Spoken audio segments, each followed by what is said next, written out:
ইমাম বুখারী রহমতুল্লাহ আলাই ছোট একটা আমল আমাদেরকে শিখায়া দিয়েছেন, যদিও ছোট কিন্তু আল্লাহর কাছে অনেক প্রিয়।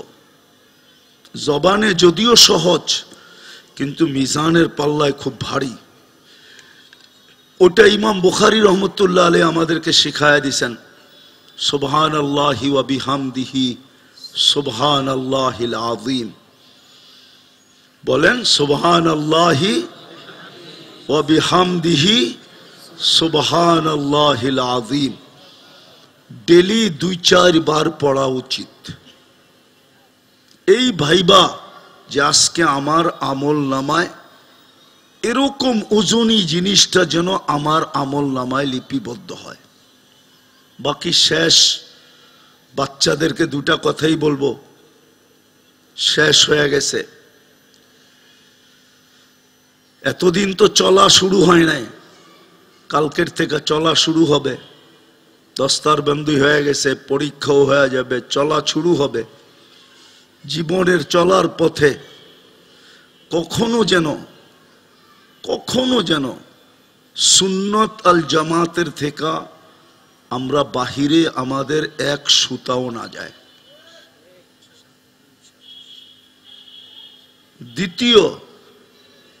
দ্বিতীয় এটা তো জামাত হিসাবে আহলে সুন্নাত ওয়াল জামাআ, আহলে সুন্নাত দ্বারা বোঝানো হয়েছে হাদিসে রসুল, কোরআন হাদিস। জামাত দ্বারা বোঝানো হয়েছে সাহাবায়ে কেরাম। এটার বাহিরে যেন আমাদের এক সুতো জীবনের কোনো কর্ম না যায়। মসলকান দারুল উলুম দেওবন্দের থেকে, দারুল উলুম দেওবন্দের আদর্শ থেকে আমাদের আদর্শ যেন এক সুতো বিপরীত না হয়। এটা তোমাদের কাছে ওসিয়ত। কেননা কালকে দেখা যাবে, যদিও আমি আম মজমায় বলি না, আজকে বলতেছি, ইনশাআল্লাহ ওই দিন আমরা দেখব যেই দিন মাহমুদুল হাসান রহমতুল্লাহ আলাই, শাইখুল হিন্দ মাহমুদুল হাসান রহমতুল্লাহ আলাই 45,000 ছাত্র যখন দারুল উলুম দেওবন্দের সন্তানদেরকে কিয়ামতের দিন ঘিরা ধরবে, ওই দিন একটা মঞ্জর হবে, দৃশ্য হবে। ওই দিন একটা দৃশ্য হবে। মাহমুদুল হাসান রহমতুল্লাহ আলাই যদিও এক ওস্তাদের এক ছাত্র, কিন্তু শাইখুল হিন্দ মাহমুদুল হাসান রহমতুল্লাহ আলাই 45,000 ছাত্র। এরা যেই দিন দেওবন্দের আহলে দেওবন্দকে বা ফরজন্দে দেওবন্দকে কিয়ামতের দিন ঘিরা নিবে, ওই দিন এক মঞ্জর দেখা যাবে। ওই দিন আমরা ওই চেহারাগুলা দেখতে পারবো, যে চেহারাগুলা কোনোদিন দেখি নাই। নামও হয়তো আমাদের পুরা জানা নাই, কিছু নামই জানা আছে। ওই দিন একটা দৃশ্য হবে, যেদিন ইনশাআল্লাহ ফরজন্দে দেওবন্দের আরশের নিচে মেলা হবে, মেলা। আমারটা লেখা রাখো, একটা আলাদা মেলা হবে ইনশাআল্লাহ। আমাদের আকাবেররা আমাদেরকে ছাড়বেন না।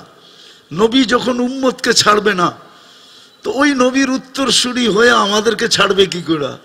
আমরাও তো তাদের রুহানি ফরজান, আমাদেরকে ছাড়বে না। এই জন্য তোমাদের কাছে দরখাস্ত, এক সুতাও যেন আমার জীবনের চলার পথে মসলকে দারুল উলুম দেওবন্দের থেকে বাহিরে না যাই। তোমরা দেওবন্দ চিনো না কি জিনিস, আমার সমাজও চিনে না দেওবন্দ কি জিনিস। যদিও তর্ক বিতর্ক খুব চলে দেওবন্দি নিয়া, কিন্তু আসলে দুনিয়া জানে না দেওবন্দের উপরে চাদর পড়া আছে, চাদর। এই চাদর কিয়ামতের দিন উঠবে। আমার কথা মেনে নাও, কারণ আমার দুনিয়া ঘুরার একটা অভিজ্ঞতা আছে। আমি শুধু ইতিহাসের পাতায় চোখ বুলায়া বলতেছি না, আমি শুধু ইতিহাসের পাতায় চোখ বুলায়া বলতেছি না, আমি দুনিয়া ঘুরা বলতেছি। কেননা দুনিয়া ঘুরার একটা অভিজ্ঞতা আমার কাছে আছে। দুনিয়া এরকম আল্লাহওয়ালা এখনো আছে যারা দেওবন্দ শুনলে হাত চুমা দেয়, আছে। শাফি কন, হাম্বলি কন, মালিকি কন, যাদেরকে আল্লাহ বিজ্ঞ বানাইছেন, ওনারা দেওবন্দ শুনলে এখনো হাতে চুমা দেয়, এখনো কলম বাড়ায় দেয় যে একটু এজাজত দেয়া যান, আমাদেরকে একটু হাদিসের এজাজত দেন। আমরা ঘুরে বলতেছি এটার থেকে পিছন কোনোদিন এক সুতা হটব না। তৃতীয়, চলার পথে আমি যতই বিজ্ঞ হই না কেন, হতে পারে আল্লাহ দোয়া করি তোমাদের উপরে আল্লাহ খুলা দেখ কোরআন হাদিস সবকিছু, কিন্তু জীবনে চলার পথে মুরব্বীদের আগে যতই তুমি বিজ্ঞ হও, যতই জ্ঞান তোমার বেশি থাকুক, যতই বচনভঙ্গি সুন্দর হোক, যতই তুমি গুছায়া বলতে পারো, যেখানেই দেখবা মুরব্বী সামনে চলে আসছে ওইখানেই নিজেকে নিচে নামায় নিবা।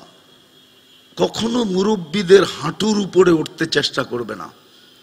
তোমাদের কাছে আমার ওসিয়ত, তাইলে জীবনে কিছু কাজ করে যেতে পারবে।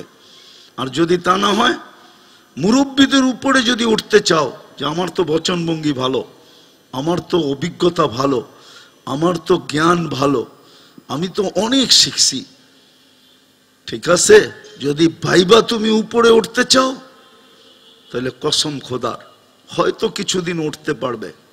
একদিন তুমি এমন পড়া পড়বে যে তোমাকে আর ইতিহাসের পাতায় কেউ তোমাকে টোকায়া পাবে না, দুনিয়ার অস্তিত্বে তোমাকে কেউ টোকায়া পাবে না। এই জন্য তোমাদের আমার কাছে যারা পড়ছো তোমাদের কাছে আমার অনুরোধ, মুরব্বীদের আগে কখনো এমনকি মনে মনেও ভাববা না যে আমি ওনাদের চেয়ে একটু উপরে, আমি ভালো বলতে পারি না, এটা তোমার জন্য ক্ষতি হবে। পারবা এই তিনটা কথা মানতে? বাকি সনদের কথা আগেও বলা হয়েছিল। আমার তো দেওবন্দের দুই দিক দিয়া সনদ আছে, আনোয়ার শাহ কাশ্মীরি রহমতুল্লাহ আলাইহির দিক দিয়েও। এই দুটাই দেওবন্দের সনদের সিঁড়ি। আর হোসাইন আহমদ মাদানী রহমতুল্লাহ আলাইহির দিক দিয়েও। আনোয়ার শাহ কাশ্মীরির মধ্যখানে যদিও দুই ওয়াস্তা, হযরত মাওলানা মাহমুদুল হাসান সাহেব যাত্রাবাড়ির, তারপরে ইউসুফ বিন নুরি রহমতুল্লাহ আলাইহি, তারপরে আনোয়ার শাহ কাশ্মীরি রহমতুল্লাহ আলাইহি। কিন্তু ওয়াস্তা বড় হলো হাদিসের ভিতরে যার তুরুক যত বেশি, এটা আমাদের দেশে এই মেজাজ নাই, না ছাত্রদের ভিতরে না শিক্ষকদের ভিতরে, আমাদের দেশে মেজাজ এটা নাই।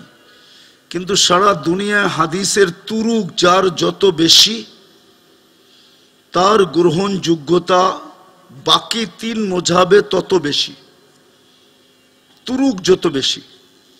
তো আমার এই দুই তুরুকে হোসাইন আহমদ মাদানীরটা হলো নাসির খান সাহেব রহমতুল্লাহ আলাইহি, তারপরে হোসাইন আহমদ মাদানী রহমতুল্লাহ আলাইহি। আর মালিকি মযহাবের তুরুক হলো আবু বকর আল জাযাইরি রহমতুল্লাহ আলাইহি, তার থেকে উপর পর্যন্ত।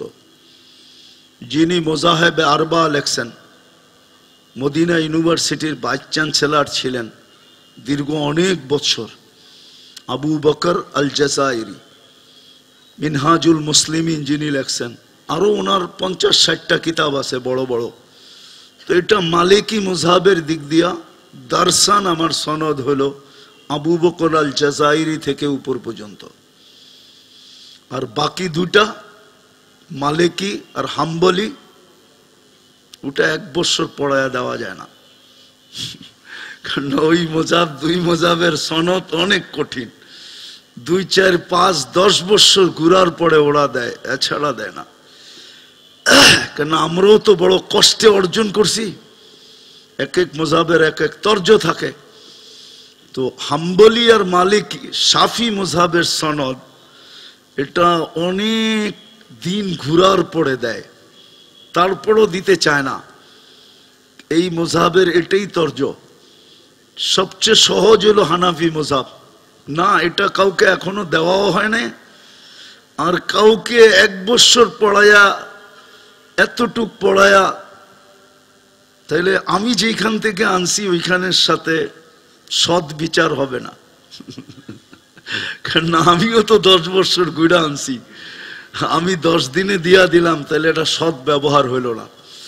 কমসে কম এতটুক তোমাদেরকে দিলাম, দারুল উলুমের দেওবন্দের 2 তুরুক, হুসাইন আহমদ মাদানী রহমতুল্লাহ আলাই আর আনোয়ার শাহ কাশ্মীরি রহমতুল্লাহ আলাই আর আবু বকর আল জাজাইরি রহমতুল্লাহ আলাই মালিকি মযহাবের দিক দিয়া। ঠিক আছে, এটাও বহুত বড়। তোমরা তো হযরতকে আবু বকর আল জাজাইরিকে দেখো না, হয়তো নেটে সার্চ দিলে দেখতে পারো, আছে কিনা আমি জানি না, আমি কোনোদিন দেখি নাই। আমি তো দীর্ঘ 14 বছর পড়ায় 12-14 বছর হযরতকে কাছের থেকে দেখছি।